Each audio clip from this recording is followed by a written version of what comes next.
अब तो एक्चुअली हम रैंक 1 आ गया तो लोग अक्सर कहानी बना देते हैं कि बहुत पढ़ता था। लेकिन मैं बस अपना एक बचपन बताना चाहता हूँ कि मैं पढ़ने वाला बच्चा कभी नहीं था।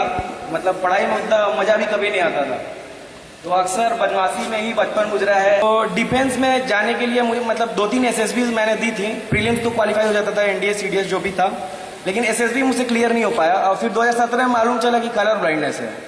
तो मैं एक चीज कहना चाहूंगा, आपका पिछला मतलब इतिहास क्या है, हिस्ट्री क्या है, आप कैसे बच्चे हो ये मायने नहीं करता। जिंदगी में आप जब संभल रहे हैं, जिस मोमेंट पे संभल गए हैं, वहां से अपन डायरेक्शन चेंज कर सकते हैं।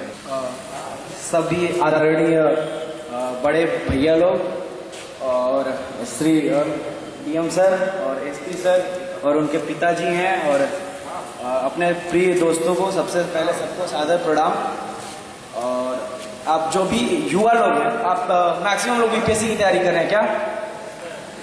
मैक्सिमम लोग ना, ठीक है। मैक्सिमम स्ट्रेटेजी तो जो है वो दोस्त लोग या भाई लोग मेरे बता दिए हैं।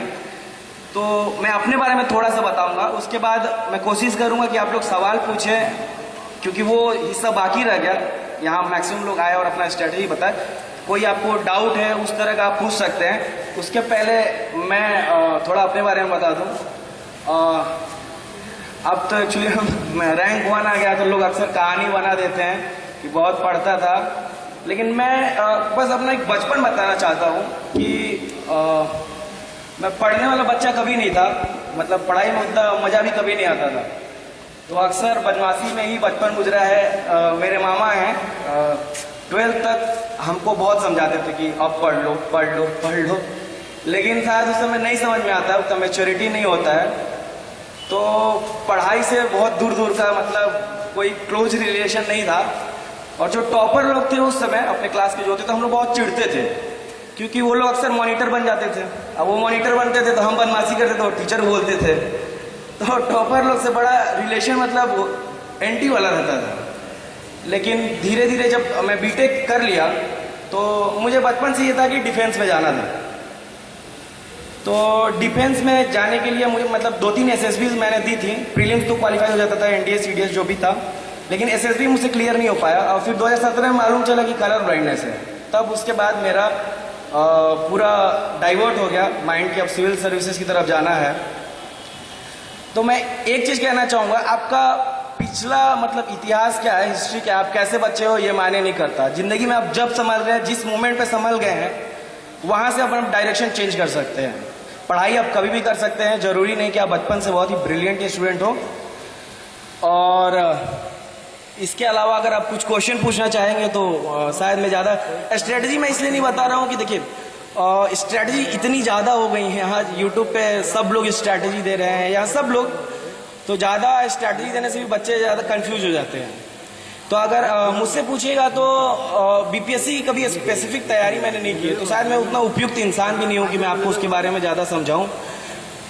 ज्योग्राफी का मैं बता सकता हूँ, क्योंकि ज्योग्राफी की तैयारी मैंने शायद यूपीएससी के लिए की थी, तो वो लगभग सेम रहती है। तो ज्योग्राफी के लिए एक तो सर बताए थे अभी ज्योग्राफी ऑप्शनल के लिए मैप था। मैप का मैंने एक अपना पूरा कॉपी सिर्फ मैप और डायग्राम के लिए बनाई थी। और जो डिफिकल्ट मैप थे वो रूम में लगा दिया था, जिसको बार बार बनाऊं।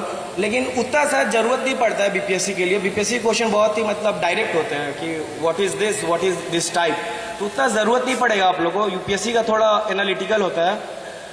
तो एक चीज ये हो गया। 2 यूट्यूब पे चैनल है जिनको आप फॉलो कर सकते हैं। एक एडुटेरिया है, वो भी शायद कोई डीएसपी हैं, वो 2 बार निकाल चुके हैं बीपीएससी। वो लोग स्पेसिफिक बीपीएससी स्पेसिफिक सजेशन देते हैं, और मैंने थोड़ा बहुत उनको फॉलो किया था कि क्या क्या पढूं क्या क्या नहीं पढूं। और एक शहीद इकबाल सर का कोई चैनल है टेलीग्राम पे, आप वो भी ज्वाइन कर सकते हैं। उन्होंने भी अपनी स्ट्रैटेजी बहुत शेयर की। उनकी जो स्ट्रैटेजी है बहुत ही स्पेसिफिक बीपीएससी के लिए, तो वो आपको ज्यादा मदद करेगी। और शहीद अब तो शायद वो फी लेने लगे हैं, पहले उनका पूरा फ्री ऑफ कॉस्ट था मेंस का प्रिपरेशन चाहे प्री का। अभी शायद उन लोगों को कोई फी लेने लगे हैं, लेकिन आप उनसे जुड़ सकते हैं, बातचीत कर सकते हैं। और इसके अलावा हम लोग कोशिश करेंगे कि जितने लोग रोहतास के एक व्हाट्सएप ग्रुप बना के जो भी इस तरह की तैयारी करने वाले बच्चे हैं उनसे जुड़े। थोड़ा सा समय चाहिए, अभी हम लोग भी प्रिपरेशन में आप ही लोग की तरह